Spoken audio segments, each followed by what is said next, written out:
I am Dr. Arsha Kane and I am involved in the fight against cancer. I am doing little bit part in reducing the sufferings of many cancer patients. I am presently associated with Cancer Centers of America in Nashik as consultant head and neck oncosurgeon. Tumor is an abnormal mass of cells resulting from uncontrolled abnormal proliferation of cells.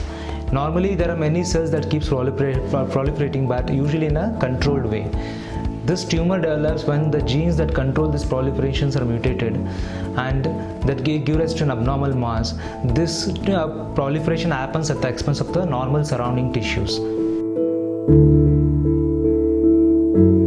A tumor usually develops because of the gene mutations that are involved in the cell proliferation.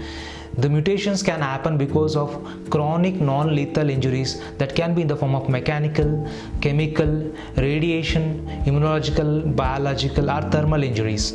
These mutations can also be aided by genetic predisposition. In certain individuals, genetic predisposition can be there, and that can aid exacerbate the mutations.